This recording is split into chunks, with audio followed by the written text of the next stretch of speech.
Welcome to the Sunday Night Chat. My name's Mike. You guys are still here after last night's video, my Hitman story, which is it's a redo of a video I did about 2.5 years ago. I don't know, maybe I revealed too much stuff there, but at any rate, it's Sunday now.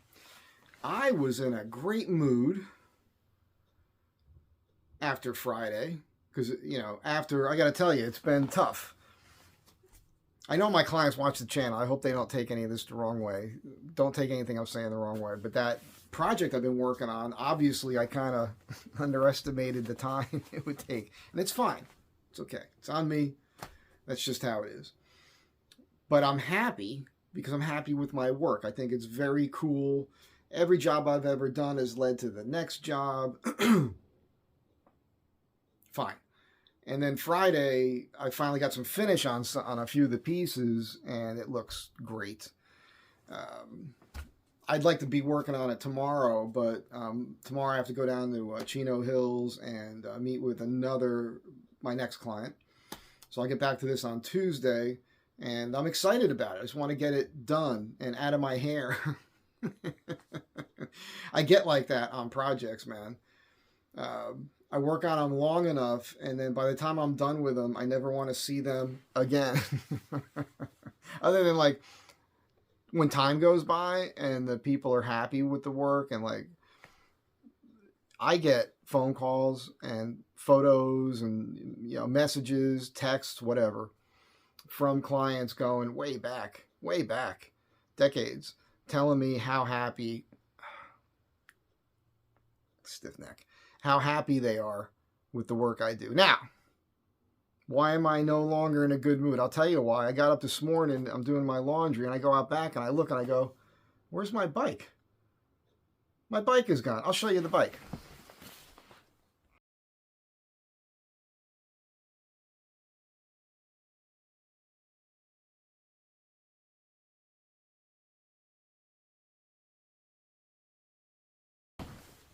Ah, man, dude, come on. That bike, that was a cool, I built that. That was the smaller varsity frame. That was my poor man's King Sting Schwinn. And the bummer about it is, I mean, somebody stole your bike. There's got to be, I pray, there's a special division of hell for bike thieves where you have to ride a bicycle with no seat for eternity.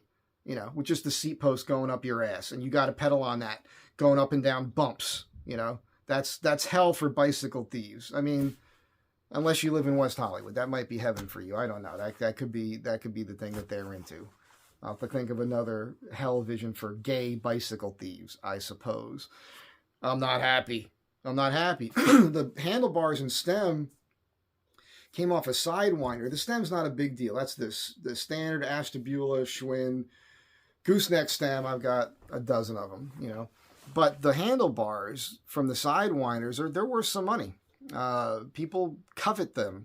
They were only on the Schwinn Sidewinders. It's a BMX bar, and the welds, the tube, the crossbar, it's pinched at the ends where it's welded to the handlebar. Pardon me. And that's so that on those goosenecks, you can open them up and you can turn the bars just the right way to slide them through to mount the handlebars on that style stem. It's not a 4-bolt stem that has a separate piece to it. It's all one piece. So, and the crank set on it, that was a GT Spider and everything on there. And that's all vintage, cool stuff, man. That was a cool build. Stolen right off the back porch here. You know, not happy about that. And the manager here has not been getting back to me, and I know why. It's because I dropped a couple WTFs with question marks in text messages to him over the last couple of weeks because we didn't have any hot water for like 5 days this last month, whenever it was, and then this ADU project is dead in the water. It's just sitting here, nobody's working on it. And I got hit in the head with a friggin' tree limb on my way to work this week. I mean, what the hell? What the hell, man?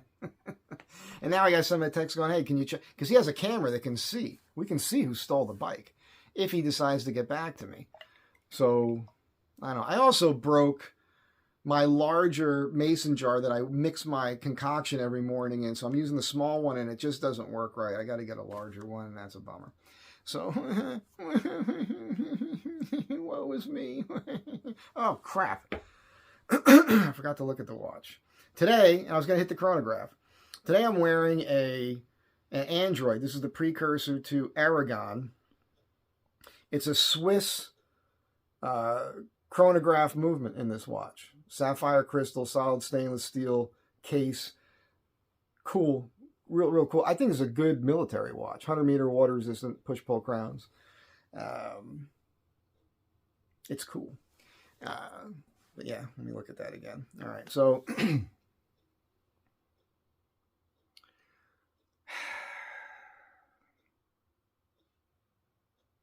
bike thieves are a thing, man. When I was a kid, I had bikes stolen, and it's the thing that I've told this before. When I was first of all, I was poor. we were po growing up. Of course, we got cool stuff from time to time because, as you learned in last night's video, things were always falling off the back of a truck. So my dad was always bringing home cool stuff. What he thought was cool. My dad gave me an Angora sweater for Christmas one year. Not cool. He thought that was cool because in the 1950s, that was cool. Wasn't cool for me, man. What am I doing? It's like a dead cat sitting on it. I want thanks, Dad, but no. It was a generational thing. And I'm bringing this up because I am going to do some videos coming up soon talking about bikes. I haven't even taken out of the box yet, Wendy Craig, the famous photographer of all the movement of clunking and clunkers, the early days of mountain biking in Northern California. It's sitting right here in a box. I've got a few books on the subject, and I'm going to do an unboxing of this next week sometime. Excited about that. But I bring all this up because of bike thieves, and when I was young, I wasn't looking at magazines, bicycle magazines. I wasn't paying attention to what the hell was going on in California. I didn't know about the latest technology. There was kids in the 70s, I suppose, that probably had some BMX bikes I saw. I was probably jealous about it because we couldn't afford it. I had a Schwinn that I had. It was a Schwinn Junior Typhoon that my dad got me when I was like 5. So I BMX'd that. I changed that all around. At one point I put a banana seat on it with ape hangers, then I BMX'd it, but it had the small sprocket. And it was kind of a small frame. And then I saved my money. I worked. I've been working since I was a kid. And I bought, I think it was a Roadmaster BMX frame with a wishbone BMX fork on there from a guy. It was probably hot. It was Patterson. And man, I went to the bike shop and I didn't know about lightweight stuff or anything. I don't even know if aluminum rims were available at that time. So I got these chrome heavy duty, like heavy as hell wheels for it with the big heavy thick spokes, and they were massive. And I took my time and I sanded this thing down and I painted it black. And I took the small sprocket off my Schwinn. I took the long cranks off my Free Spirit 10-speed, Sears 10-speed that my dad had gotten, off the back of a truck. And so longer crank, small sprocket, and I got the motocross bars on it, and I got the red pads with the chrome snaps, and this bike was bitchin', man.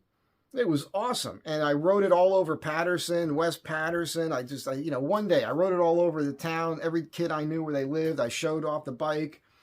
It took me weeks, probably close to a month. I don't know. It was a long time ago. I was a kid. My memory isn't that good anymore. Look at me. I'm friggin' old.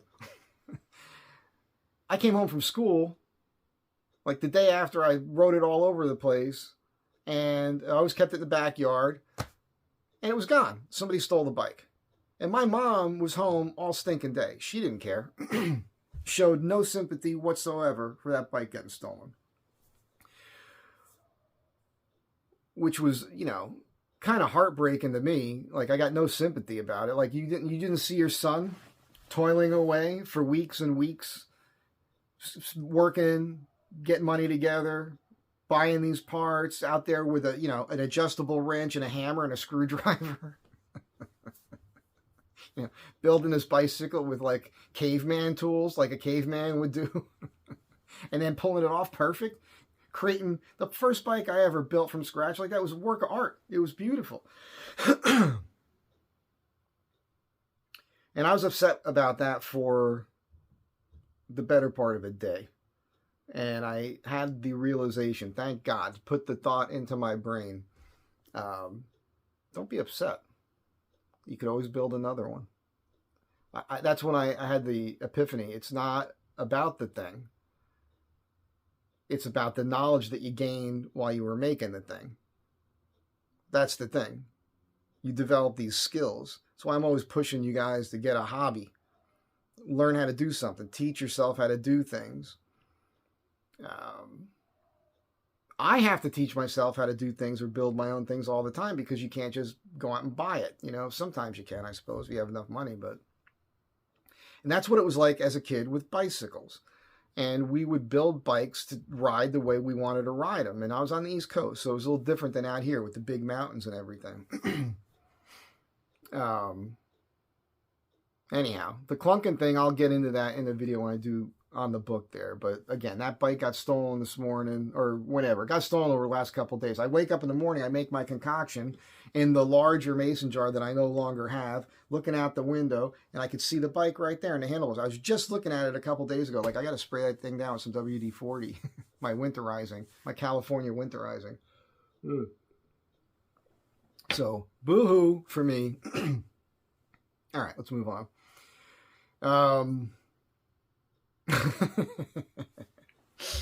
Yeah.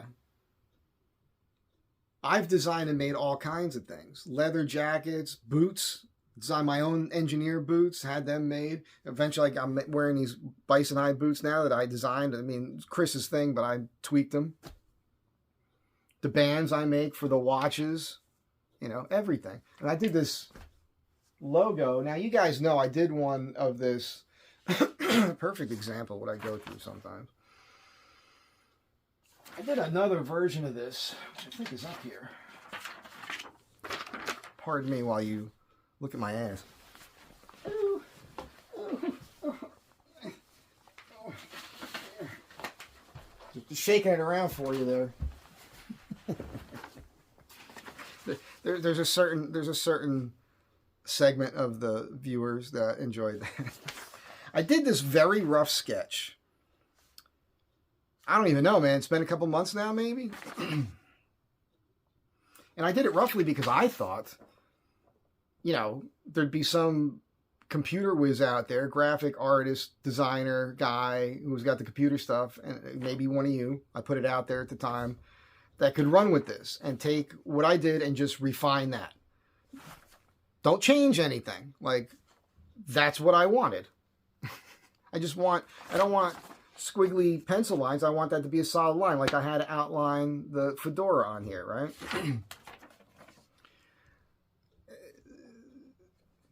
People mean well. Thank you for everybody who wanted to help, even though it didn't work out.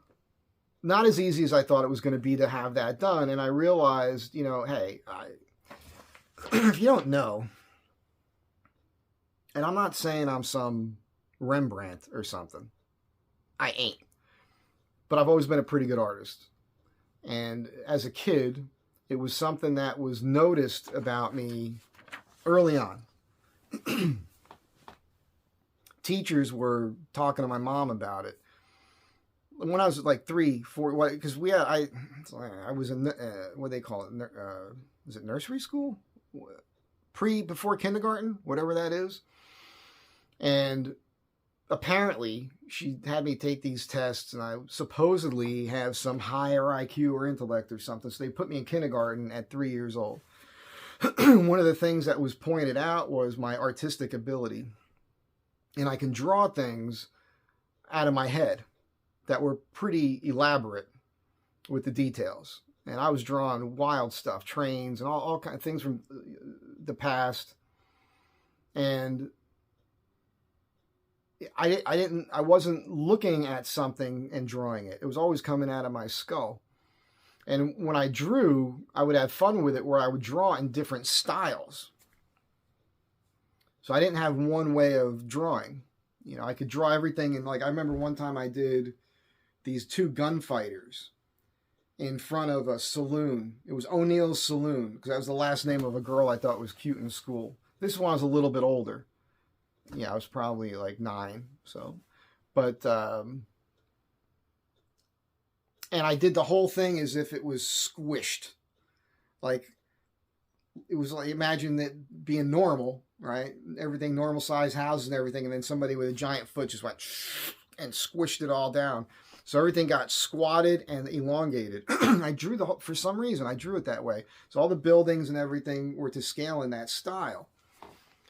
And things like that blew people's minds. I remember the first time when I was 9, I played with clay. And we had Play-Doh when I was a kid, you know.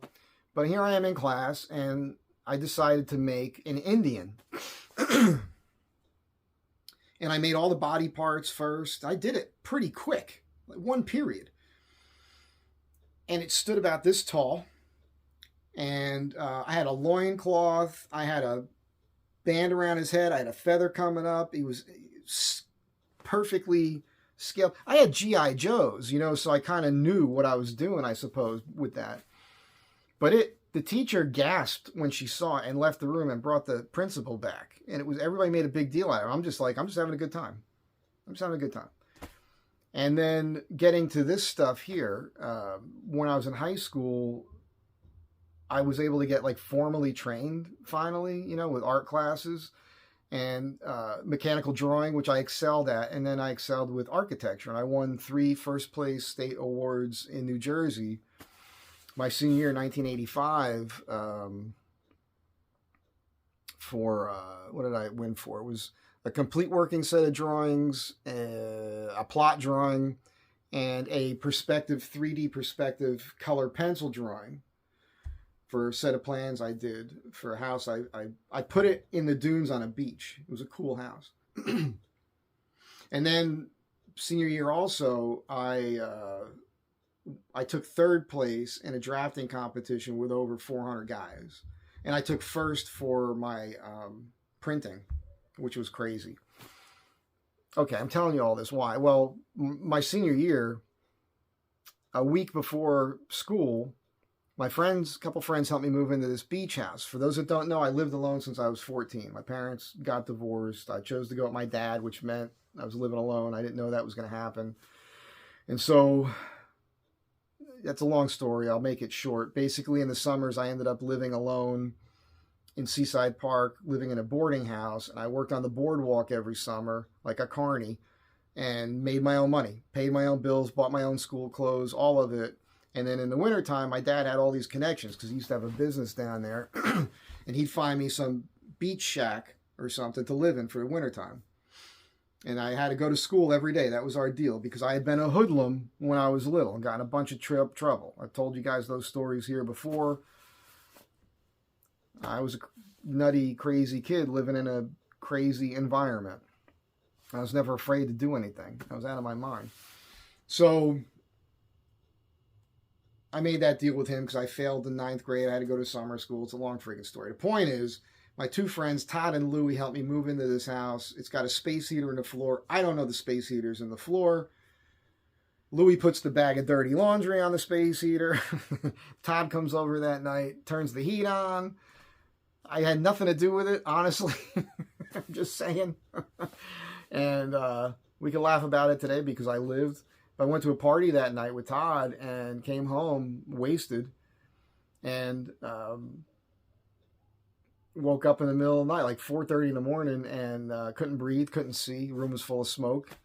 And I stick out my head out the bedroom door, and there's a plaque on the wall. It's a joke. It says, "In case of fire, lift." And you turn it over. It says, "Not now, stupid, in case of a fire." Well, at that moment, the whole living room was engulfed in flames, floor to ceiling, roaring, raging inferno. And there was no smoke detectors in that house. There was a a picture of Christ or a crucifix in every room of that house. I probably made it happen myself because, and I'm not proud, and I don't think I've ever admitted this here. It's kind of funny, I suppose, but, you know, I say this from time to time, you know, I do bring it up, I guess because I'm reminiscing of the old days. It doesn't happen anymore. I'm basically celibate now. I live like a priest. I don't have sex anymore. I'd like to. I'm just picky. But back then, it was coming at you all the time, and I had this crazy... This is embarrassing. I basically had a collection of girls' underwear and bras because they would leave it there. I actually had girls sign their name on their underwear.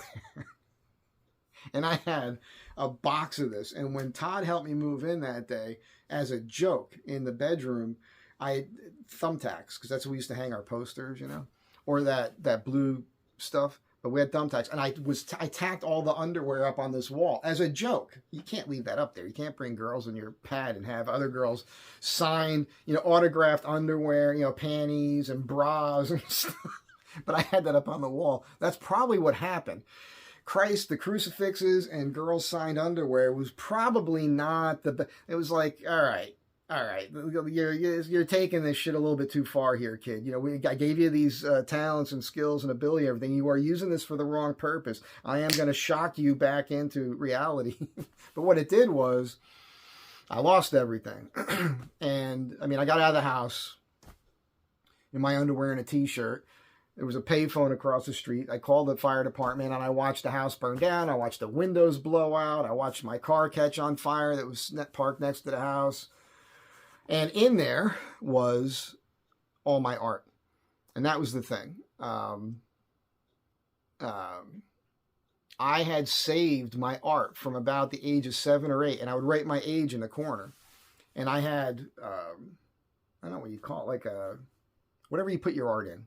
Like a file, but it's big, you know. I had these reams, whatever the hell it is called. I had these things with drawings I had done since I was a little kid. And that all went away. And I used to put time into drawings, hours. And you can imagine how much time it takes to do a full set of working drawings, architectural drawings. And how good you have to be to win an award. Which I wasn't trying to win an award, by the way, just so you understand. I had no illusions of being an architect. I mean, I suppose I thought about it, but I knew it would mean more school, and I hated school. I hated being cooped up. I hated sitting at a desk all day. It's why I can't do that. It's why I don't learn how to edit and make videos the way other people do. I can't do it. I can't just sit there, and I can't do it. I can't do the same thing day in, day out. Can't do it. I've got to change it up all the time. Otherwise, I get bored. My mind drifts, and then I don't do anything well. I'm a weird person. There, you're here. You know that by now. I also noticed that the focus isn't, see the ADD kicking in? The camera's not really focusing on me. It's focusing on the unsavory agents thing over here, which is coming up in a second, which really pisses me off. Let me try something here. See if that worked. Okay, so back to the Palooka Watch Channel logo. When I did my Astrovan Tribe logo, don't go anywhere. I drew it myself. By the way, I don't have the mic again, so if the sound isn't great, I apologize. I drew this, not with the color, but just the drawing of the van with the Sasquatch and the alien and all the details on the van and everything else. And I have an ex-girlfriend who, she can't do it anymore because of where she works. They made them stop doing it, but she used to make all my stickers for me for cost of materials. 500 stickers for $20, man. It was amazing. And but she was able to take my drawing, which I sketched out, and then I hard lined the lines I wanted to keep, and she was able to put that in the computer, I guess a vector file they call it, and clean that up so it looked like a nice solid line everywhere. Turn that into a file. And then she did the rest of it. She put the trees with the sunset behind it. She did 4 versions of this sticker, although I only ever got 3. So I thought that was an easy thing. I thought every graphics person could just do that and make it happen. At any rate, we left off with this before I got into the fire story. And after dealing with a couple people, and one guy in particular, very nice guy, Kevin, if you're watching, thank you. You tried.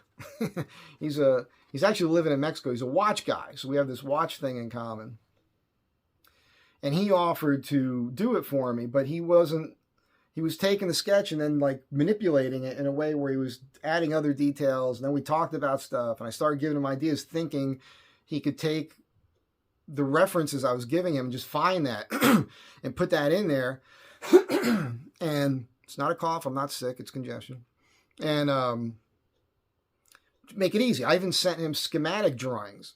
Then I finally sent him a picture of a watch that but he wasn't getting it right. And he kept changing things. So it wasn't, he thought he had it, and he sent it to me, and I was like, dude, thank you, but thanks for trying, but this ain't working.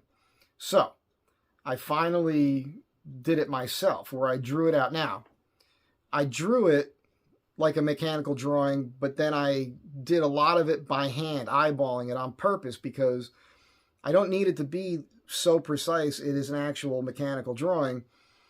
I wanted it to have the vibe of hand drawn, and this is going to be a silk screen, so I don't want big patches of color. So the lead would represent where the ink would be, right? So I came up with this, which I think is pretty cool. And if you look at the lettering, it's kind of got, I hope this is reading on camera. If you look at the lettering, it's what I call muscular letters. And I did that on purpose because of the word palooka. Now, if you look up palooka, it's got a negative connotation to it. But if you really go deep in on it, they don't even know really when it first occurred. They think it had something to do with maybe a writer talking about a boxer in a book in the 20s or something. And it conjures up almost like a punch-drunk boxer or something like that, like a washed-up, yeah, he's a palooka, like a brute. But the thing is a lot of palookas, they're not stupid. Intellectually and emotionally, they can be very astute. But it's how other people see them. And the reason why it's the Palooka Watch Channel idea is just, I'm a blue-collar guy, and I like tough guy watches. And when I got into this again and started watching all these watch channels, I'll try not to keep this too long, this section, because I can pontificate on this probably for a couple hours. I'll try to make it short for you. But when I started watching these other videos, it's all white-collar guys, and it's high-end watches, and it's just, okay, I get it, but dude, blue-collar guys need a friggin' watch. They're the guys who actually get to work on time and work all day, and when they're working, they need a watch to hold up. So I'm getting myself into that world online, in the watch world, where my whole thing is tough guy stuff. Cool tough guy stuff, including tough guy watch bands, right? There's a market for that, and I'm discovering that. And so I think I need a logo, and so that's going to soon be on a t-shirt. And the really cool thing is Sabo, all on his own last night, I had posted up a version of this that wasn't as refined as this version is right now on the Palooka Watch Channel Instagram page. If you're on Instagram, go to Palooka at Palooka Watch Channel on Instagram. You'll see it. It's growing. It's pretty small right now, but it's getting there. I got some notoriety from some important pages and other places, so it's pretty cool. And he took it and put it like in an AI thing. And the AI changed the details where I don't want it. So I called him and we talked about it. He's going to take this and refine it the way I need it to be, as far as like hard lining all the lines, because he understands what I want. He's made his own t-shirts and everything. And that was very nice of him. Sabo he's a good friend. But his talent is amazing. Like his thing with, he can do anything with art and graphics and the computer and all that. And he taught himself how to do that. He went to art school. He went to one of the top art schools in the country. But he keeps working at it, and that's his thing. So, he could do this like No big deal. I never want to ask him because he's got his own shit to do. So that is going to get done soon, hopefully. What else is going on?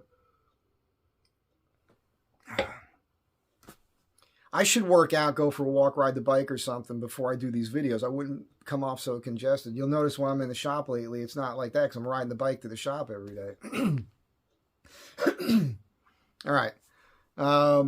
People have been contacting me about Sarah. So I guess on the 20th, she's having, I think, a live video feed thing, and she's having a party at the Quonset hut on her property out there in Tacoma.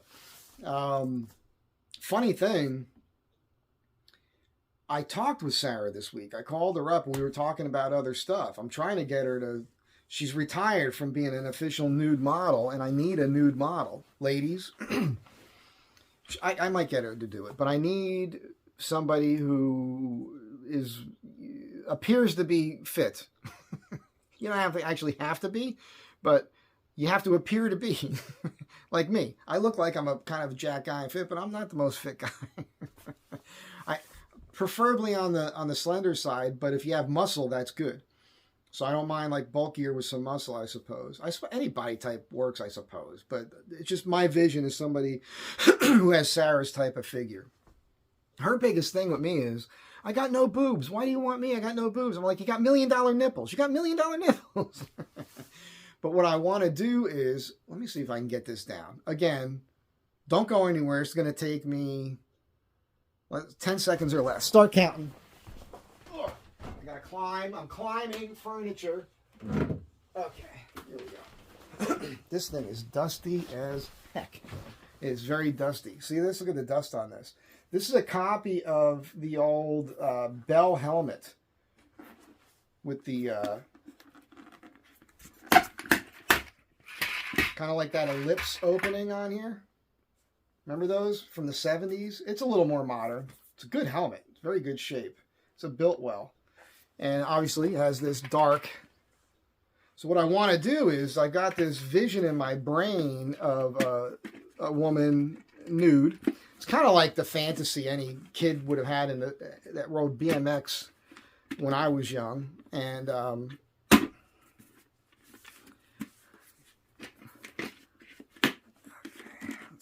back on here. Maybe not. I don't know.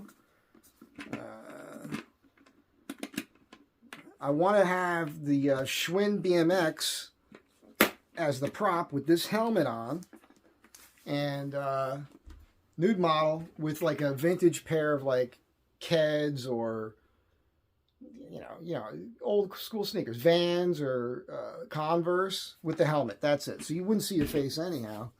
And I've got a few poses I want to see with this bike. If you guys don't know, I studied photography, actually when I was in the Marines, which was a crazy thing to do at the time. I had been busted. I was getting in all this trouble and they were screwing with me all the time. But I was studying photography at Cypress College at the time. And when I got my first camera when I was 9, I've got every picture I've ever taken and all the negatives and everything. And when I got out here to LA, I made money as a photographer. I wasn't doing it full time as a job, but women were paying me to come over and I would shoot them. And I shot a lot of smut, a lot of nudes. A lot of women needed risque things, like 1 or 2 pictures for their portfolio with their headshots. I did a lot of headshots. Eventually, I even shot stills for the Dr. Susan Block podcast several years ago, which was disgusting. That was straight up porn. That was an insane... I've told the story here before. The last time I did it, Ron Jeremy showed up. It was disgusting. I've told the story before. It was the last time I ever did it because that was a crazy experience. The memories of that are flooding through my brain right now, and I don't want to keep thinking about it. But I've done a lot with a camera, and I'm good with a camera. And when I've hung out with Sarah before, she's asked me to take a picture here and there, and she always asks me now because I always get a good picture because I know how to frame an image because I started with a camera before digital.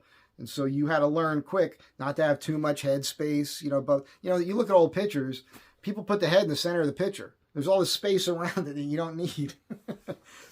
I learned early on, before I studied it in college, that I would want to oftentimes put somebody off to the side You know, I was able to frame images to make them more interesting before I was taught to do that. It's something I just learned on my own. At any rate, I have this image I want to shoot. So I called her because she did a video talking about her latest nudie calendar. She didn't do a nudie calendar last year. She's a friend, so I want to support her and buy her calendars when she puts them out.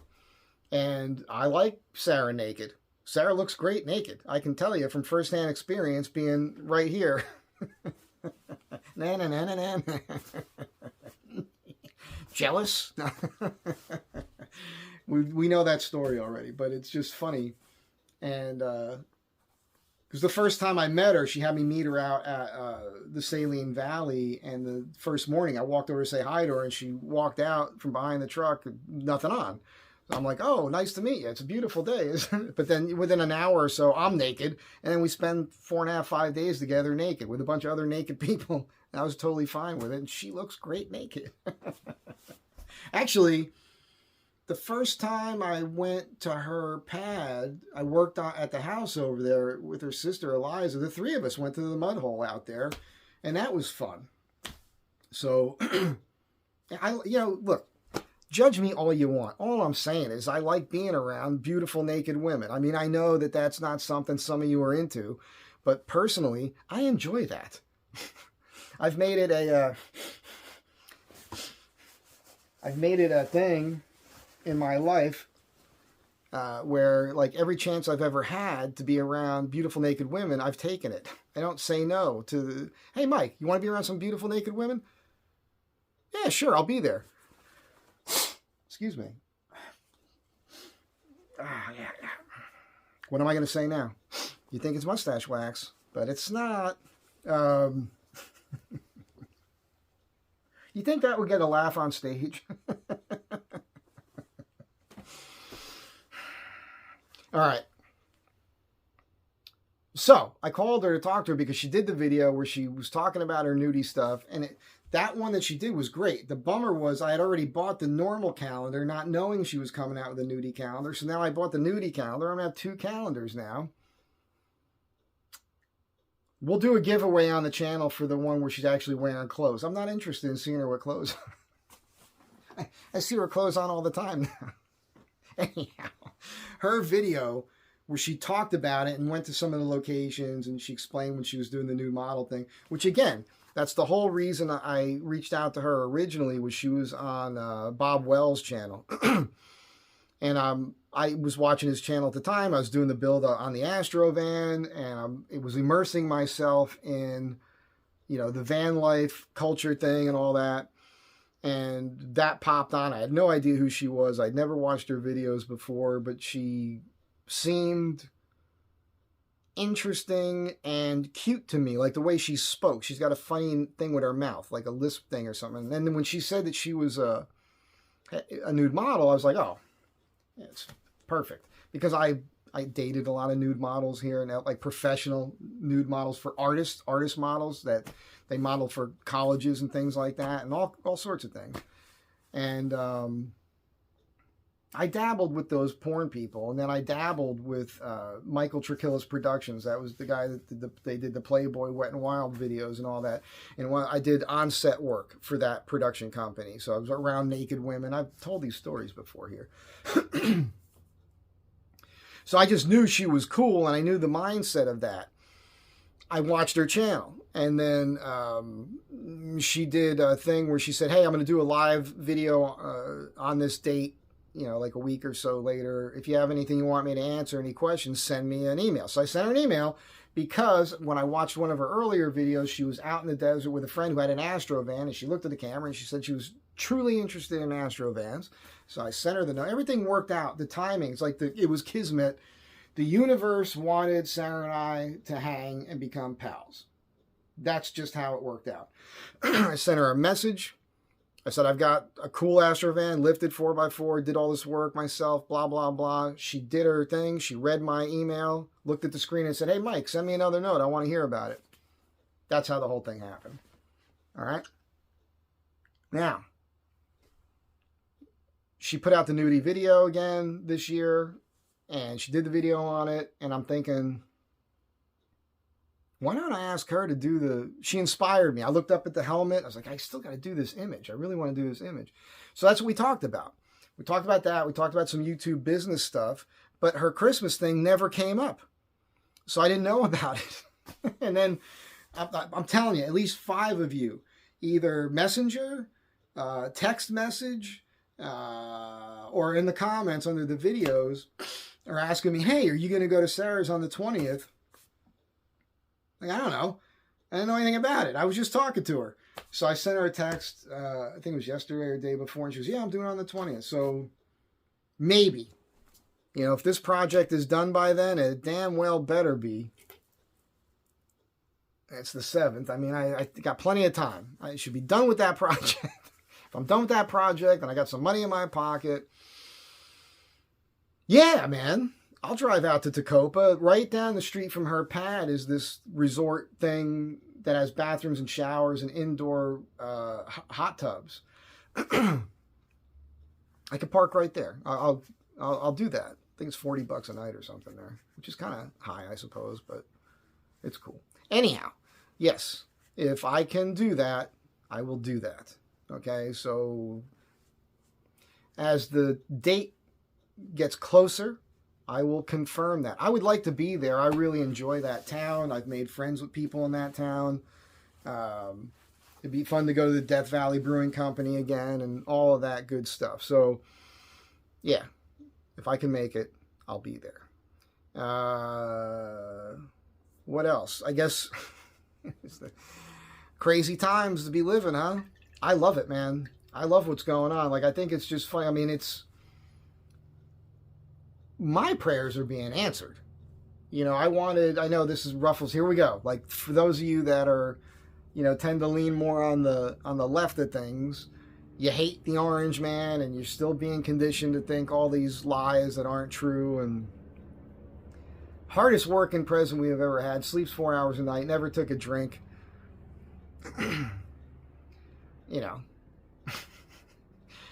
I've said this before, I'll say it again.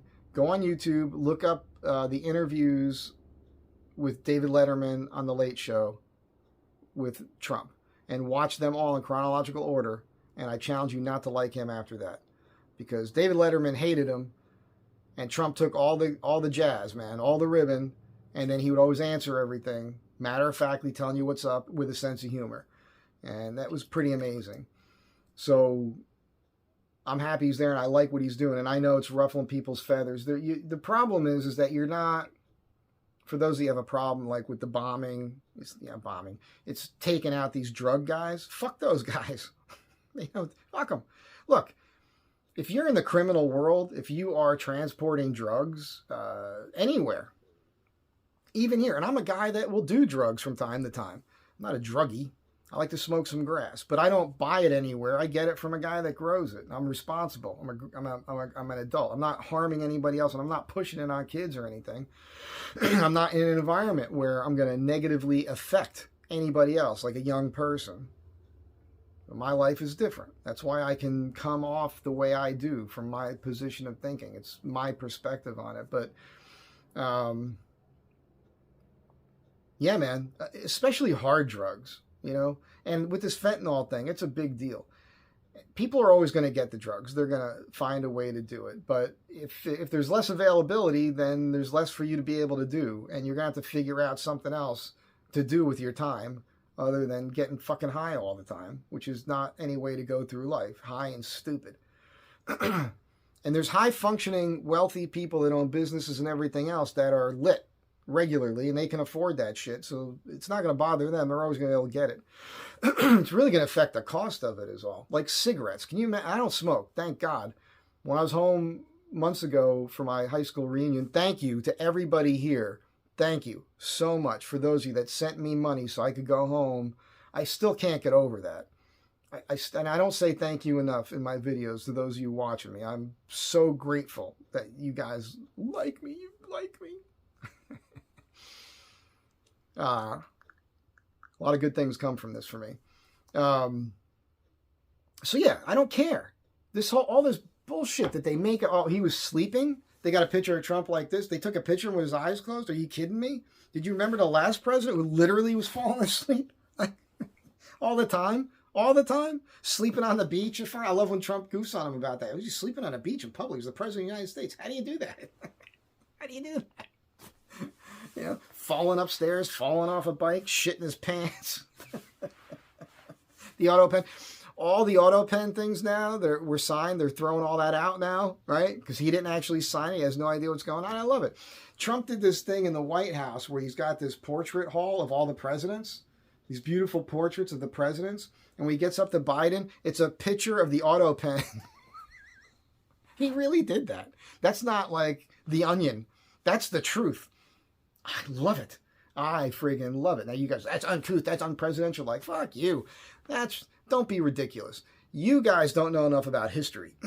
If you go back in time and you look at what's said in the papers, how presidents and other people, elected officials, everything else spoke to one another and about one another in the papers back in the day, we're practically saints right now compared to what was going on, you know, in the early 19th century. It was insane. They were dueling. I mean, guys were having duels with each other. Guys were getting attacked and stabbed and shit. It was nuts what was going on back in the day. That we need more of that. We need more of that because that's real. Those are real guys with real emotion fighting for things that they really believe in, not a bunch of friggin' grifters. Look at what is going on in Minnesota. I said the wrong thing last time. What did I say? I used the wrong Michigan, I think I said. Sorry, it's Minnesota. Minneapolis and all that with the Somalis. How that was ever allowed to happen, like how nobody saw that coming. We've been watching it, right, for years, and finally now they've got all the proof and they've been stealing $1 billion or more. Some say 6.5, some say 8, some say it's $1 billion, you know, whatever. The point is they've been stealing money. They're corrupt. And this Ilhan, this stupid chick with the friggin' scarf on her head, who hates America, doesn't believe in the Constitution, is a socialist, wants to undermine the country. Fuck her and the camel she rode in on. You know what I'm saying? All these people. I like that there's a bill that's been passed now where they don't want to, where you have to be a natural born American, like born in the United States to be in office. I think that that's a good thing. I think that's a good thing.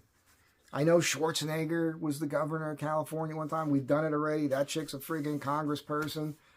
We need to stop that because, and you know what else we need to do? We need to bring back, very simple thing, the Pledge of Allegiance. What they've been undermining Americanism. You know, like they've been taking away. They've been using this thing of the melting pot idea and the idea of immigrants coming here, bringing parts of their cultures with us to create this beautiful fabric that we have of Americans, America, the American ideal and everything. They've taken that, hijacked it to be like, oh yeah, no, you can totally do your religion and we can have laws based on your religion. No, you can't. That is not how it goes. And again, I want you to go back and look up Teddy Roosevelt in his speech where he talks about what it is to be an American, where we have room but for one language, and that's the English language. You know, one allegiance. You know, you can't say I'm American but also something else. No. You're an American. You come here, you assimilate.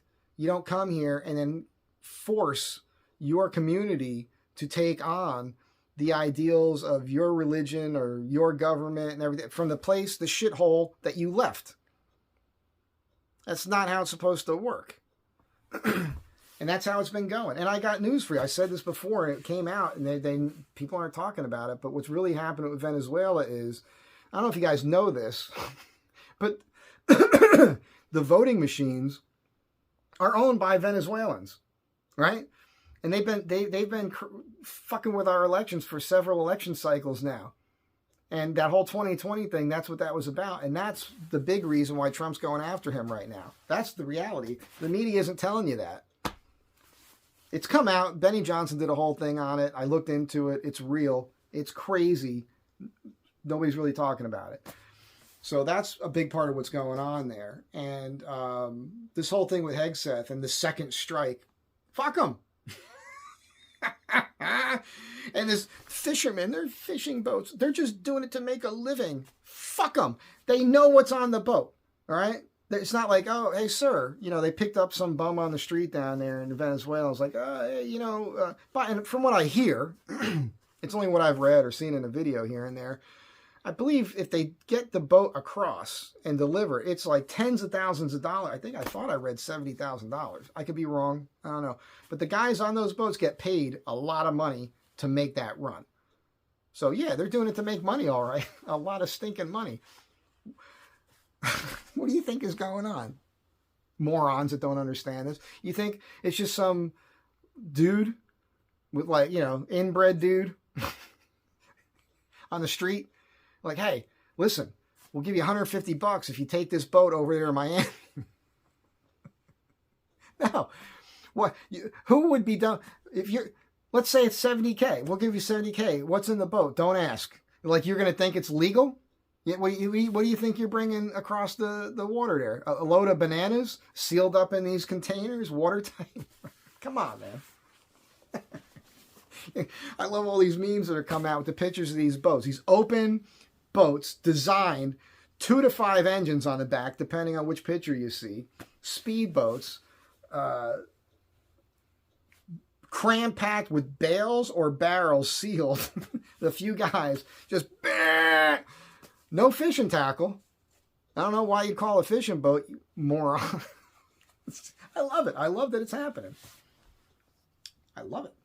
Oh, they, them. The they, them person. Guys, remember this video I did, this video chat. So I'll do more talking about this. This is not what the channel's about. I never want to make somebody feel bad or goof on anybody, their sexuality or anything else, but that's over because I've realized, that whole situation with that person, right? So if you don't know, on my channel, there's a video, maybe I'll put a link to it in the description here. Straight man talks with transgender dude. I bought the toolbox for my watches from this guy, and I saw that he was shirtless when I went in there. Little tiny person with a beard and a mustache and presenting as a dude, but I saw the scars around the nipples. I saw the big scar here on the arm, and less than a minute being in his pad, first words out of my mouth are, were you born a man? Because I'm not equipped with a governor. Things just come out of me. And he's like, oh no, pretty good detective work there. Yeah, so he's like, I was born a woman. I'm like, oh, but you got the penis. He goes, yeah. I said, does it work? He goes, no. Okay, and I dropped it. But then we talked, we got along. I suggested the video. He was all over it. I've got text messages from this person, excited, egging me on. The only reason that video happened so fast was because they sent me 3 or 4 text messages wanting to do the video. And then you watch the video. Great, we got along great. Shaking hands afterwards, talked about it. He was super excited for the video to come out. Wanted to do another one already. Got home, sent me an email saying how much fun he had and looked like, let's do the next one. Wanted to talk about his art in the next one. And then it went sideways. Now I'm getting emails from a female, this person with their female name, complaining. Put a privacy complaint on YouTube. Then I started getting threats from the male side. So it's 2 people in this head here.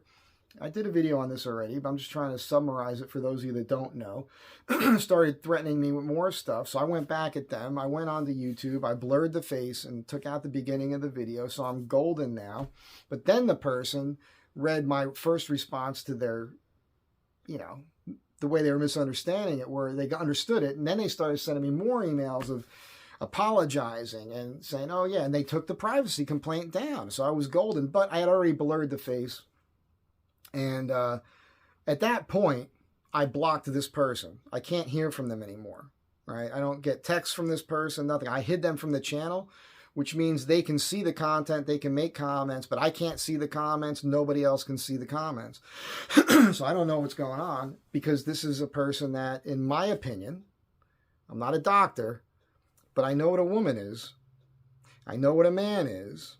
That's not a man. It's not a woman anymore either. It's kind of a freak of nature that they did to themselves. They did this to themselves. Fine. Listen, if you're a chick, you were born a chick, and you want to be a man, you're never going to be a man. It's just not going to happen. You could do all that stuff. You could present as a man. You could pass as a man. You could fake out a lot of people. You could sew your pussy hole up and have a fake dick constructed. Doesn't make you a man. Still not a man. Sorry. But what I understand now about it is, well, I'll get to that in a second. What happened was I was happy because eventually,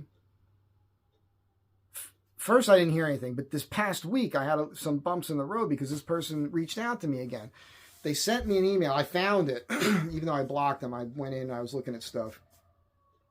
And they sent me a couple of emails trying to be my friend again. Like, let's hang out. Still wanting to hang out. Sent me something from the VA. Wanted to help me with VA stuff. And I'm like, oh my God, I'm not talking to this person because I can't deal with, you guys know, inconsistent behavior. Just be who you are all the time. Just be the same person all the time. Do that for me because that's what I'm doing for you. For everybody. I'm always the same person. There's no ulterior motives with me or anything like that. So then, because I assume, because this is how the chick brain works, this is how women work, right? If you don't talk to them, then they start inventing things in their mind, and they get mad at you about the things that they invented in their mind that never happened. You ask me why I'm single. So, this is a thing that happens with a lot of women. So, next thing you know, I'm getting privacy complaints from YouTube again. So now I answer the privacy complaints, and I say, hey, here's what happened. I've got all these text messages. I got all these emails from this person being cool with it. Then I don't. Then this. Then I did that. And YouTube told me, you're golden. The blurred face and everything else is enough. You don't see the last name from the person. You don't know who that person is anymore. Doesn't matter. So, except to them. And some of you are going, why don't you just take it down? I know there's a lot of you people out there that are really nice people. And the reason I'm not taking it down is, and I didn't know this at the time when I put it up and the way that things unfolded. There's a couple of reasons. One, I did all the talking anyhow. It wasn't an interview. It was two dudes bullshitting. And as a man, you want to be a man? I'm going to treat you like a man, right? As a man, you would, get in. You'd be like, hey, Mike, let me finish this thought. I'd be like, okay, cool. But you never did that. You know why? Because it's a chick. That's why. Fine. But that's their fault that it went the way that it did. I didn't have an ulterior, I didn't have a plan that I was going to do all those things. It just came out of me. And it's a Marine. And we joked around about it beforehand. And I was already hitting with all the stuff before we ever had the camera rolling. So screw this person, chick, because that's what they do. It's all about them and their feelings all the time and what they want, how they can manipulate everybody else and everybody else's life to get what they want. This person only cares about getting what they want. I hate those people. I don't get what I want. You know what I mean? Do you think this is the life I wanted for myself? I'm doing the best with what I got, man. And I don't make any excuses for it, and I don't blame anybody else for where I'm at in my life. I did this to myself, all right? I know that, and I'm fine with it because I like me, thank God. And I said it earlier this week. I like myself. I'm happy for every crappy thing that ever happened to me because it helped develop character within me to make me the person I am today. So at any rate, I have this epiphany now about transgenders that I didn't understand before. The epiphany came to me by watching Kill Tony a couple weeks ago. There's this person that comes on, goes by Chen, Asian dude, that's very effeminate and oftentimes is dressed as a woman. And he's not the funniest person, but a nice person. And Tony just likes weirdos, man. He likes tards. He likes people with cerebral palsy. He likes people that are all fucked up. Anything other than like a normal white person, Tony Hinchcliffe loves.